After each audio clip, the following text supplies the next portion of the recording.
여러분 무엇을 간절하게 애타게 기다려 보신 적이 있습니까? 이 대림절에 우리는 예수님을 기다리고 있습니까? 이 기다린다는 것은 무엇을 어떤 방향을 향하는 거죠. 예. 그래서 우리의 마음이 어디를 바라고 있는가? 이게 중요합니다. 그래서 뭔가를 바란다, 소망한다는 걸 바란다 이렇게 이야기하는데 바라는 것은 바라보는 것입니다. 그리고 우리는 그 소망을 단순히 향할 뿐만 아니라 실제로 내가 진짜 소망하는 것은 그 방향을 향해서 내 마음이 갑니다. 내가 실제로 가지는 못해도 내 마음이 갑니다. 그리고 중요한 것은 내 마음이 가는 대로 내 인생이 결정이 됩니다. 그렇다면은 우리가 이 질문을 조금 바꾸어서 나는 천국에 갈 수 있는가? 아니면 나는 천국에 진짜 가고 싶은가? 정말 내 마음은 그곳을 향하고 있는가? 나는 그곳으로 가고 있는가? 무엇보다도 내 마음이 그곳을 바라보고 그곳을 향해서 가고 있는가? 우리 마음의 방향을 한번 돌이켜 볼 필요가 있습니다. 오늘 우리가 이 방금 전에 했던 찬양에서 무엇이라고 찬양합니까? 하나님의 하나님 아버지 품에 안기기를 소망한다. 우리가 그렇게 찬양했습니다. 여러분 정말 그 소망하십니까? 예. 우리가 이제 장례식 때에 우리가 예수님 믿고 던 사람들에 대해서는 그런 소망이 가지고 있죠. 바로 죽었지만 그러나 무덤에 있는 것이 아니라 하나님 아버지의 그 품 안에 있다. 그것이 우리의 믿음입니다. 그런데 우리가 어떻게 그렇게 믿을 수가 있느냐? 바로 오늘 그 근거가 요한복음 1장 18절에 있습니다. 예수님이 하나님 아버지 품속에 계시기 때문입니다. 여러분, 여러분의 인생의 마지막이 바로 하나님 아버지 품이 되기를 소망하십니까? 예. 그런데 이제 문제는 우리가 진짜 그 하나님 아버지의 품 안에 있기를 원하느냐? 물론 다 이렇게 예수님 믿는 우리들은 다 죽어서 천국 가기를 소망하고 하나님 아버지의 사랑의 품 안에 있기를 원합니다. 근데 진짜 내가 그것을 원하는지, 우리가 진짜 그곳을 향해서 우리의 마음이 가고 있는지 우리의 믿음을 점검해 봐야 됩니다. 우리의 마음이 그리로 가고 있다면 우리가 그 믿음을 통해서 천국 갈 수가 있습니다. 그게 하나님께서 우리를 불러주신 은혜죠. 근데 우리가 그것을 소망하면서 정작 나중에 죽어서는 하나님 아버지 품 안에 안기기를 소망하면서 우리가 이 땅에서 사는 동안은 하나님 아버지와 그렇게 가까이 있기를 정말 소망하느냐 말이죠. 예수님이 하나님을 아빠라고 부르라고 우리에게 가르쳐 주신 이유가 그저 아버지, 탕자가 부르듯이 아버지 이런 게 아니라 정말 내 집에 함께 사는 아빠, 그리고 정말 그 아빠와 떨어지기 싫은 바로 그런 마음으로 우리가 하나님 아버지 하면서 부르고 있느냐 이 말이죠. 그래서 지난번에 살펴본 것처럼 탕자는 아버지 하는데 아버지 부르면서 사실은 아버지를 떠났죠. 내가 진짜 하나님께 원하는 것이 뭐냐? 그렇다면 또 내가 진짜 원하는 천국이 뭐냐? 내가 생각하는 천국이 진짜 하나님 아버지의 품 안에 있는 것이냐? 하나님 아버지의 품 안에 있다는 것은 이게 지금 뭐 단순히 하나님 아버지 그 아버지하고 같은 한 집에 사는 정도가 아니죠. 제일 가까운 관계예요. 그래서 우리가 이제 탕자의 비유에 보면은 그 말씀에 보면은 누가복음 15장 20절에서는 탕자가 아버지를 돌아가는데 아직도 이제 그 마을에 자기가 살던 그 집이 아직도 이제 거리가 조금 멀리 있는데 멀리서 이렇게 보이는데 아버지가 그를 보고 천히 여겨서 달려가서 목을 안고 입을 맞추었다 이렇게 이야기하고 있습니다. 이것이 바로 사실 우리 하나님께서 우리에게 보여주시는 아주 중요한 교훈입니다. 뭐냐면은 아직도 거리가 멀단 말이죠. 실제로는 아직도 거리가 먼데 아버지가 먼저 보고 달려와서 목을 안고 입을 맞췄다. 그냥 입을 맞추는 게 아니라 말 그대로 목을 안았다는 것은 그냥 이렇게 안는 게 아니라 완전히 내가 최대한 가깝게 안는 거예요. 최대한 끌어안는 거예요. 최대한 꼭 끌어안는 것입니다. 그래서 목을 안았다 이렇게 표현하고 있는 것입니다. 이게 하나님 아버지의 마음입니다. 근데 문제는 우리가 하나님과 그렇게 가까워지고 싶어 하느냐?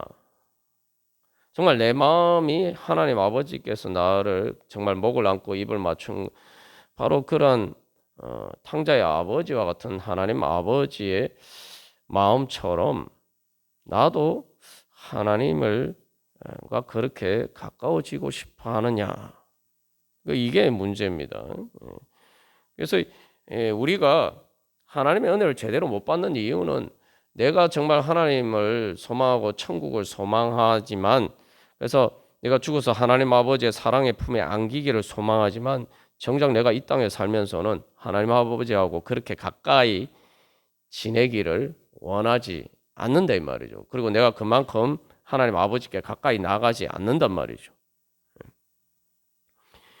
그렇기 때문에 사실은 우리가 이 땅에서 또 하나님께서 하나님께서 사랑의 품에 안아주시는 그 은혜를 제대로 못 누리면서 사는 겁니다.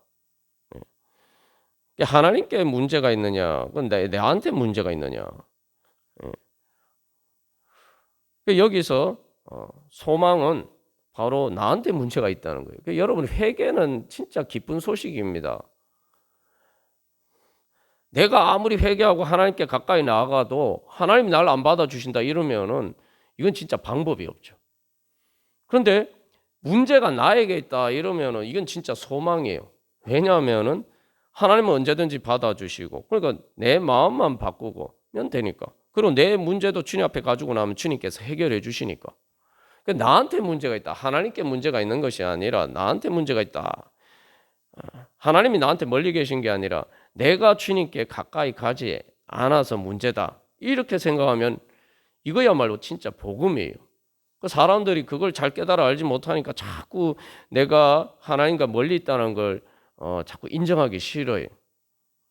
그러면 결국 문제는 하나님이 멀리 계신 거죠.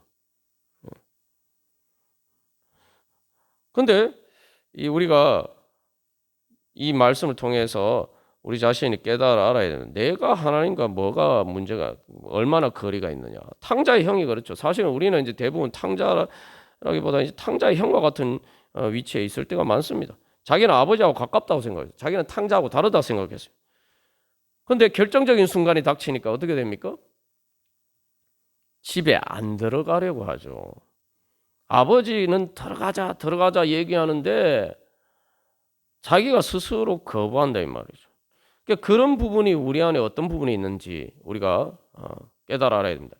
그래서 이제 탕자의 형에 대해서도 탕자의 그 형이 자기 집에 가까이 왔다 그랬어요. 가까이 왔는데 이 왜 갑자기 잔치 소리냐? 이제 물었는데 탕자가 돌아와서 자기 동생이 돌아와서 그렇게 잔치를 베풀었다고 하니까 막 분노하잖아요, 그죠? 예, 분노하면서 결국은 거기서 안 들어갑니다. 아버지가 들어가자고 하는데 안 들어가요. 이게 가까운이 있는데 딱 결정적인 바로 그 집 안에 못 들어가는 거예요. 그러니까 우리가 여러분 예수님 믿고 신앙생활 하면은 천국의 은혜를 누리면서 살아야 됩니다. 그게 정상이에요. 예. 하나님 아버지께서 우리가 죽었을 때만 하나님께서 사랑의 품에 안아 주시겠습니까? 예? 우리가 잘 생각해 봐야 돼요. 하나님이 우리가 죽었을 때만 하나님이 사랑의 품에 안아 주시고 이 땅에 사는 동안은 하나님이 우리를 하나님 아버지께서 우리를 그 사랑의 품에 안 안아 주십니까?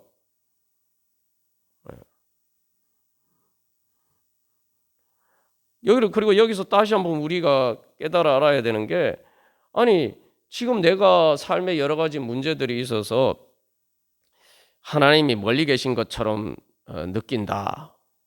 그래서 내가 하나님 아버지의 사랑의 품 안에 있지 못한 것처럼 하나님이 나를 그렇게 안 안아주시는 것처럼 이렇게 생각한다.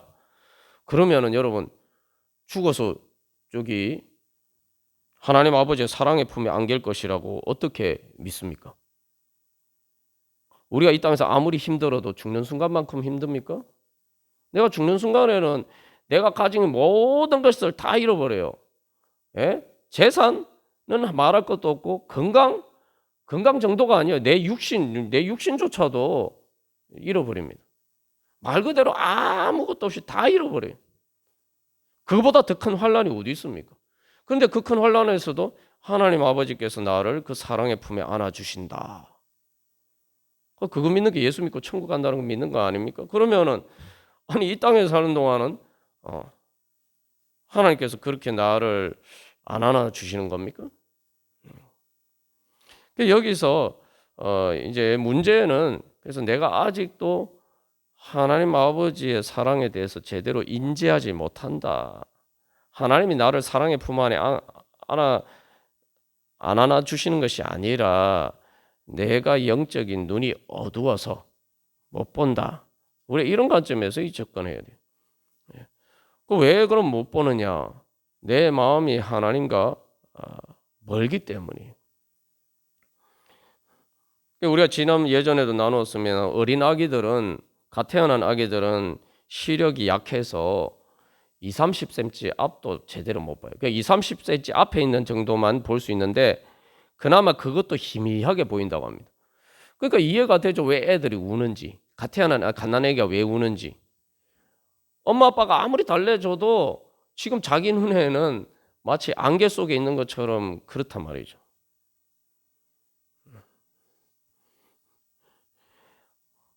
그러나 이제 시간이 지나면서 엄마 아빠의 존재에 대해서 제대로 인지 못해도 이제 그 품 안에서 뭔가 이렇게 느끼고 하면서 이제 엄마 아빠라는 그 존재를 이제 알아가죠.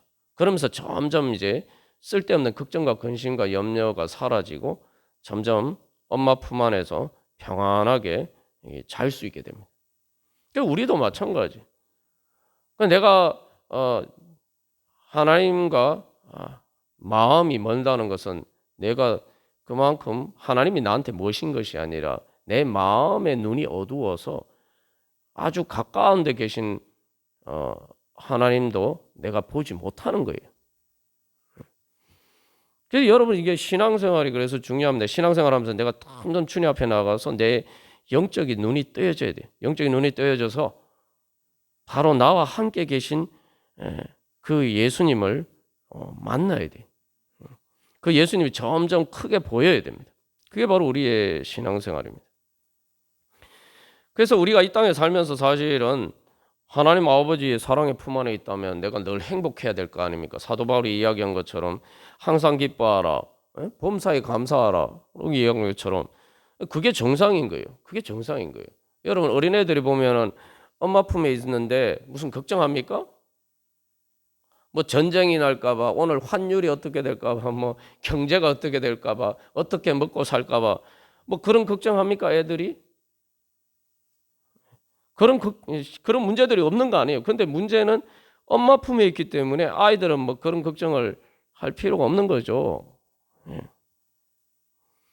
우리가 그래서 하나님을 아버지라고 부를 때 그래서 하나님을 진짜 아빠처럼 생각해야 돼요. 그냥 아빠 정도가 아니에요, 사실은. 그래서 엄밀하게 말하면 아빠라는 거 하나 이제 상징적인 표현이고, 정말 말 그대로 가장 친근한, 말 그대로 엄마 품에 있는 것처럼 하나님을 그렇게 우리가 생각해야 되는 거예요. 그래서 예수님은 하나님 아버지 품 속에 계셨다. 하나님 아버지 품 속에 있었다. 이거보다 더 가까울 수가 있습니까? 예수님 그래서 너희들이 이 어린아이와 같이 되지 않으면 하나님 나라에 들어갈 수 없다 이렇게 말씀하셨잖아요. 그 어린아이와 같이 되는 게라고 이야기했는데 그때 이제 누가복음에 우리가 예전에도 나눈 것처럼 누가복음에서는 그 어린아이들이 누구냐 하면은 그 엄마들이 데리고 온 갓난아기예요. 젖먹이 애기예요.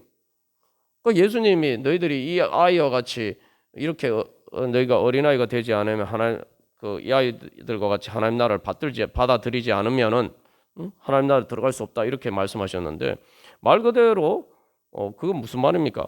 어린 젖먹이 아기가 자기 엄마를 품에서 그 자기 엄마를 생각하듯이 우리가 하나님 아버지를 그렇게 받아들이고 그렇게 우리가 그 품 안에 있어야 된다는 거죠. 그러니까 하나님 아빠라고 했을 때 뭐 이게 지금 뭐 대디냐 아니냐 뭐 아빠라고 부르면 뭐 틀렸냐 맞느냐 그 사실 이제 그런 이게 중요한 그런 것 이면에 사실은 친근한 의미 어느 정도 친밀하냐 예수님을 통해서 하나님께서 우리에게 가르쳐 주신 것은 너희들이 하나님 아버지를 예수님처럼 그렇게 생각하라는 거예요. 예수님처럼 뭐요? 예수님이 하나님 아버지 품속에 있었다고 그러죠. 그것처럼 하나님을 가깝게 생각하고 그렇게 하나님 아버지 앞에 나가라고 하나님께서 우리에게 말씀하시는 겁니다. 그게 믿음이에요. 그렇게 믿으면은 우리가 하나님 아버지 품속에서 살아가고 또한 우리가 죽었어도 하나님 아버지의 품속에 안겨서 영원히 살아갈 수가 있는 것입니다. 그래서 여기서 이제 하나님께서 우리에게 주신 은혜가 어떤 것인지 우리가 잘 깨달아야 합니다. 로마서에서 지금 너희가 예수 그리스도의 영을 받았다. 그래서 양자의 영이라고 얘기해서 양자의 영을 받았다.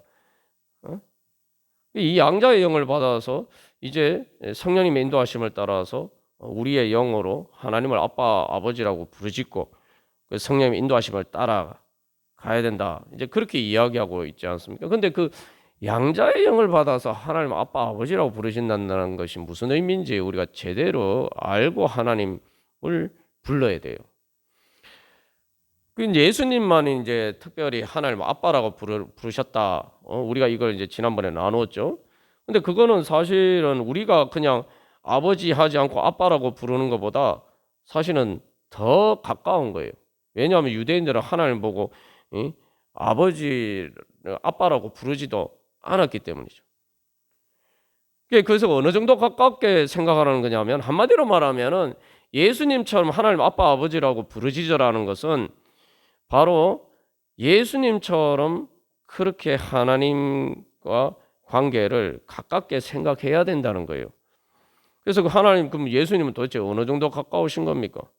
그게 바로 요한복음 1장 18절에서 바로 예수님이 얼마나 하나님과 가까운지를 보여주셨죠.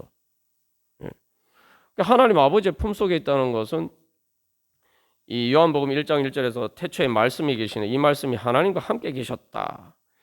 예수님을 대해서 우리가 이해를 할 때 예수님과 하나님 그 성부 하나님의 관계를 어떻게 이해를 합니까? 이게 이제 기독교 신앙의 가장 기본적인 고백이죠. 여러분 예수님에 대해서 이야기를 할 때 오늘 요한복음 1장 18절에서는 아버지 품속에 있는 독생하신 하나님이라고 했어요. 독생하신 이건 이제 유일하다는 거예요. 그러니까 예수님이 그 하나님의 아들로서 하나님 아버지와 가지고 있는 관계는 오직 성자 하나님만이 가질 수 있는 특권이에요. 말 그대로 하나님만이 성자 하나님이신 예수님만이 가질 수 있는 특권입니다. 사람들하고는 차원이 달라요. 우리가 가질 수 있는 권위는 관계가 아닙니다. 그러니까 우리는 하나님 아버지라고 할 때 창조주로서 우리 또 하나님 아버지라고 부를 수 있지만 그것과는 차원이 다른 거예요. 지금 하나님이 성자 하나님이 성부 하나님께 아빠 아버지 부르는 바로 그 관계에 참여할 수 있도록 우리를 불러주셨다는 겁니다. 그러니까 예수를 믿든 믿지 않든 하나님은 다 우리의 창조주시니까 그런 의미에서는 하나님 아버지죠. 그러니까 우리가 예수님을 통해서 우리가 하나님 아버지의 하나님 아빠 아버지라고 부르질 수 있게 되었고 하나님 아버지의 자녀가 되었다는 것은 그냥 우리가 하나님의 피조물이라는 이야기를 하는 게 아니에요. 나만 피조물입니까? 여러분 뭐 이 모든 물질이란 모든 자연이 온 세상이 다 하나님의 피조물 아닙니까? 예. 그럼 온 세상이 뭐 동물들도 그렇고 다 하나님의 피조물인데 다 하나님의 자녀입니까? 다 하나님의 자녀라고 이야기하지 않죠. 그래서 우리가 이제 예수님을 믿고 성령을 받아서 하나님 아버지라고 할 때 이 아버지는 예수님과 하나님과의 성부 하나님과의 관계를 이야기하는 거예요. 그러니까 이것은 하나님만이 가질 수 있는 겁니다. 그런데 그 성자 하나님만이 가질 수 있는 바로 그 하나님의 자녀로서의 유일하신 바로 그 자리에 우리들도 붙들러 주셔서 우리들도 예수님처럼, 우리가 하나님도 아닌데 성자 하나님 예수님하고는 차원이 다른 피조물인데 우리도 바로 마치 예수님처럼 그렇게 하나님 아버지, 하나님을 우리의 아버지로 부를 수 있게 해 주셨다는 겁니다. 그러니까 예수 성자 하나님과 성부 하나님의 그 관계에 우리도 들어갈 수 있도록, 참여할 수 있도록 우리를 불러 주셨다는 거예요. 그래서 하나님께서 우리를 하나님의 형상으로 만들어 주셨다는 게 그런 의미입니다. 그래서 이것을 다른 곳에서는 어떻게 표현합니까? 히브리서 2장에서는 예수님이 우리를 자기 형제 자매라고 부르기를 부끄러워하지 않으셨다. 그리고 뭐 로마서 8장에서도 그 뒷부분에 보면 예수님을 보고 맏아들이라고 이야기했어요. 그러니까 우리는 사실은 예수님과 차원이 다른 존재입니다. 예수님은 말 그대로 이 땅에 오신 하나님이에요. 성자 하나님이에요. 그러나 우리는 하나님이 아닙니다. 피조물이에요. 완전히 차원이 달라요. 그러니까 제자들이 예수님을 주는 그리스도시요 하나님의 아들이다라고 고백했지만 사실 제자들도 예수님이 하나님의 아들이라는 게 의미는 메시아라는 의미지 성자 하나님이라고까지는 생각을, 그 부활하신 예수님 만나기 전까지 미처 생각을 못했어요. 그래서 이게 예전에도 뭐 우리가 이건 여러 번 나누었죠. 그래서 옛날에는 신의 아들은 뭐 황제나 왕이나 그런 사람들만 하나님의 아들이라고 있죠. 그래서 구약 성경에도 가만 보면 하나님 보고 하나님의 아버지라고 할 때 주로 그 문맥은 대부분의 경우에는 다윗 왕에 대한 거예요. 그러니까 우리가 기본적으로 하나님을 아버지라고 부르는 것 자체가 우리가 완전히 세상에서 제일 높은 왕과 같은 그런 신분이 되었다는 것인데, 이제 그거보다 한 걸음 더 나가서 성령을 받아서, 성령은 예수님의 영이고 하나님의 영이, 이제 우리가 예수님이 하나님 성부 하나님을 아빠 아버지라고 부른 것처럼 우리도 바로 그렇게 부르면서 그 정도로 친밀한 관계가 될 수 있도록 하나님께서 우리를 불러주셨다는 겁니다.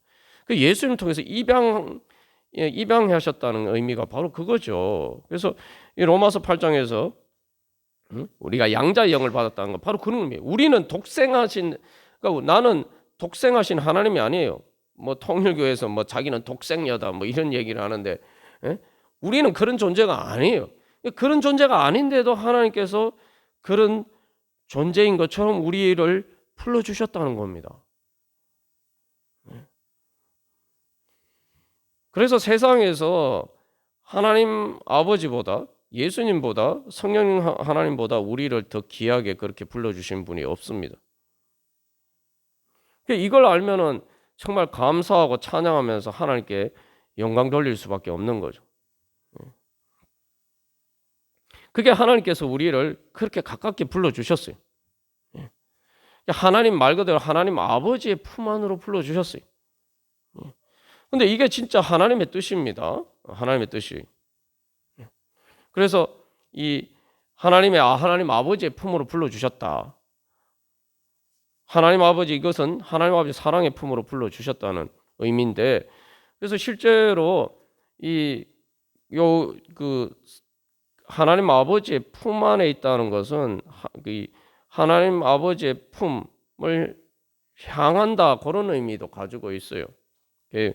뭐 전치사로 하면은 그냥 영어로 in, 안에라고 할 수 있는데 에이스, into라는 표현을 썼어요.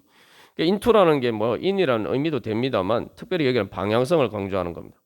이걸 잘 알 수 있는 게 이제 예수님이 보시면 요한복음에 보면은 이것과 똑같은 맥락이 나와요. 뭐냐면은 주님의 사랑하시는 제자가 예수님께 그 예수님의 품에 기대었다. 그죠? 그거하고 사실은 똑같은 이미지입니다. 이제 예수님께서 하나님 아버지의 그렇게 품에 안에 계신 것처럼 이제 예수님을 통해서 우리도 예수님이 사랑하시는 제자가 실제로 예수님의 그 사랑의 품에 기댈 수 있었던 것처럼 주님께서 우리를 그렇게 불러주셨다는 겁니다. 그래서 이것은 하나님께서는 우리에게 얼마나 가까이 오셨냐. 정말 그래서 하나님께서는 예수님을 통해서 우리를 찾아오신 이유죠. 그래서 예수님을 통해서 하나님께서 우리에게 가까이 오신 거예요.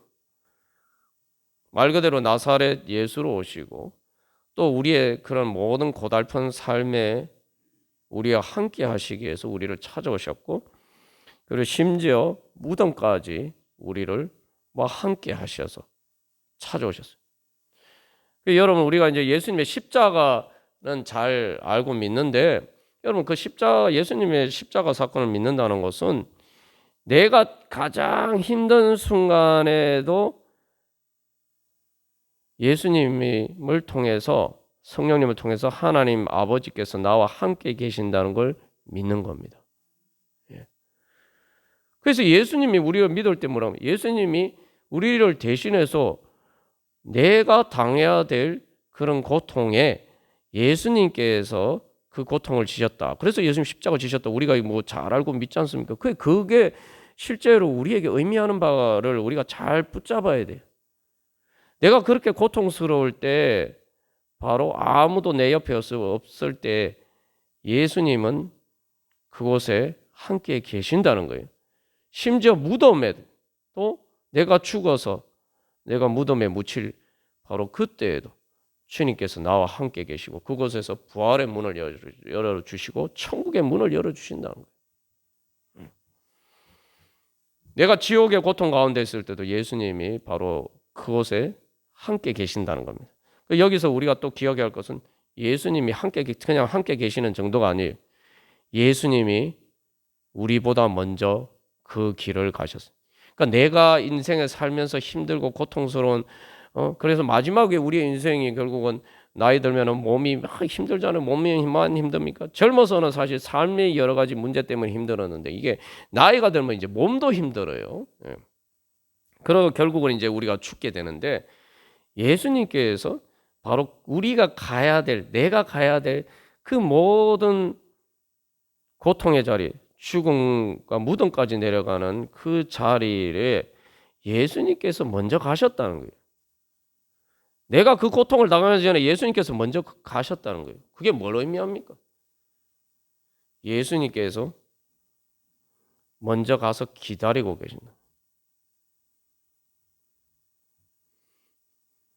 그래서 광야와 같은 세상 속에지만 이스라엘 백성들이 그 광야에서도 사실은 광야는 광야예요. 광야는 사실은 변하지 않습니다. 그러나 하나님의 구름 기둥과 불 기둥으로 인도함을 받고 그래서 이 하나님의 법궤가 3일 길을 앞서가면서 이스라엘 백성들이 안식할 곳을 찾았다고 얘기하죠. 내 가는 모든 고통에 우리가 내가 있는 곳에 주님께서 찾아오신다 이게 아니에요. 이미 내가 가는 모든 고통의 자리에 이미 예수님께서 먼저 와서 이제 그 자리에서 나를 기다리고 계시고 그래서 그 지옥의 고통과 같은 자리에서 천국의 문을 열어주시고 그곳에서 날 살려주시고 그리고 나에게 부활의 문을 열어주시기 위해서 주님께서 그 모든 자리에 기다리고 계신다는 거예요. 그래서 내가 하나님 아빠 아버지라고 부르짖을 때 바로 하나님 아빠 아버지가 안 계신 것 같은 그 자리에서 오히려 더 큰 하나님의 사랑과 은혜를 내가 거기서 경험할 수 있다는 겁니다. 그래서 성령님을 예수님을 통해서 우리를 찾아오신 것처럼 이제 성령님을 통해서는 더 가까이 찾아오셨죠. 그래서 성령님을 보내주시겠다고 말씀하시면서 예수님 뭐라고 약속하셨습니까? 너희들을 고아와 같이 내버려 두지 않고 영원히 함께 할 것이다. 예수님 성령님을 통해서 이제는 예수님은 몸으로 제자들과 함께 하셨는데 이제는 그 몸보다 더 가까이 우리의 마음보다 더 가까운 우리의 영의 자리에 성령님이 찾아오셨어요. 이보다 더 가까울 수 없어요. 하나님은 우리를 찾아오셨는데 성령님 통해서 우리를 찾아오셨는데 다른 어떤 존재도 그거보다 더 나와 가까울 수가 없습니다. 내 영의 자리, 내 마음의 중심에 가장 깊은 자리. 그렇기 때문에 사실은 우리가 이 믿음으로 하나님 아빠 아버지라고 부르짖으면서 나아가는 가운데 나아갈 때 우리가 그래서 그 성령님을 만나게 됩니다. 성령님 통해서 나와 함께 계신 예수님 또 나를 품에 안고 계신 그 하나님 아빠 아버지를 만나게 되는 거예요. 내가 몰랐는데 만나게 되는 거예요. 그래서 성령님을 통해서 이제 내 영의 자리에 계시니까 그게 뭘 의미합니까? 환경보다 더 가까워요. 내 삶에 힘든 여러 가지 환경적인 문제들이 있잖아요. 그거보다 하나님이 더 가까이 계시고 내 몸이 아프잖아요. 내 몸이 아픈 건 이게 또 환경의 문제하고 차원이 달라요. 이게 바로 그냥 진짜 가까이 나에게 엄청난 고통을 주잖아요. 그런데 내 몸보다 하나님이 더 가까이 계시고 내 마음이 힘들잖아요. 이 내 마음이 힘든 건 더 힘들어요. 이게 몸이 힘들지 않아도 내 마음이 힘들면 지옥 같아요. 근데 내 마음이 힘든 내 마음보다 하나님이 더 가까이 계신.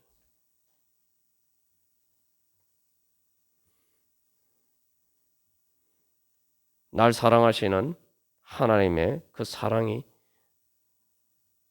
제일 가까이 계시단 말이에요. 하나님의 사랑의 여기 품이라고 하는데 품이라는 게 뭡니까? 가슴을 얘기해요. 가슴. 그것은 바로 생명을 의미하고 심장을 의미하고 사랑을 의미합니다. 그래서 예수님은 하나님은 내 심장보다 내 생명보다 더 가까이 계신 분. 그러니까 제자들이 그 예수님 만나고 나니까 어떻게 됐어요? 자기 생명을 걸고 예수님을 따를 수 있게 됐어요. 왜냐하면 예수님은 내 육신의 생명보다 더 가까이 계시니까. 여러분, 이제 이 대림절입니다. 이 성탄절을 기다리시면서 바로 그렇게 우리를 찾아오신 그 예수님을 소망하면서 그 예수님을 만나기를 기도하시면서 주님 앞에 더 가까이 나가시기를 바랍니다. 예수님 믿는 축복이 그거예요. 저도 제가 여러 번 간증을 드렸지만 제가 천국을 경험한 것이 언제냐 하면 내 인생이 제일 밑바닥에 있을 때, 환경적으로나 여러 가지 삶의 상황이나 내 마음의 여러 가지 모든 문제에서 제일 밑바닥에 있을 때 역설적으로 그곳에서 예수님을 친구로 만나고 천국을 경험했어요. 세상의 그 어떤 것과 비교할 수 없는 천국의 행복을 맛보고 그래서 그 주님의 사랑이 얼마나 큰 것인지, 그래서 오히려 주님이 멀리 계시다고 생각했던, 가장 멀리 계시다고 생각했던 바로 그 순간에 그러나 하나님 아빠 아버지라고 부르짖으면서 주님 앞에 나아갔을 때 바로 가장 가까이 계신 바로 그 예수님을 통해서 천국의 행복을 경험할 수가 있었습니다. 그러니까 천국이 멀리 있는 게 아니라 천국이 이제 성령을 통해서 내 마음 안에 있는 거예요. 그래서 예수님 뭐라고 말씀하셨나요? 뭐라고 말씀하셨습니까? 천국은 밭에 감추인 보화와 같다고 그랬어요. 밭이라는 건 내가 일상적인 것이에요. 일상적으로 예전엔 농사 지으니까 왔다 갔다 하는 곳이에요. 내 일상에 바로 그 삶 가운데 천국이 있다는 거예요. 근데 그게 감추어져 있다.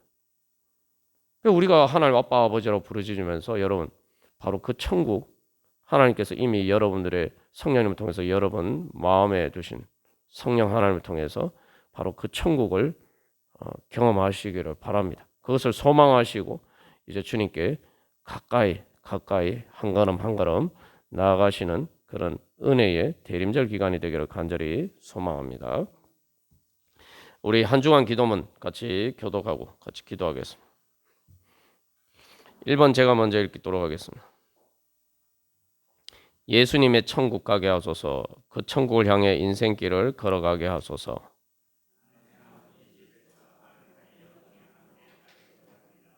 하나님이 제 인생의 목적, 생명, 기쁨, 행복입니다. 하나님을 영원토록 즐거워함으로써 하나님께 영광 돌리게 하소서.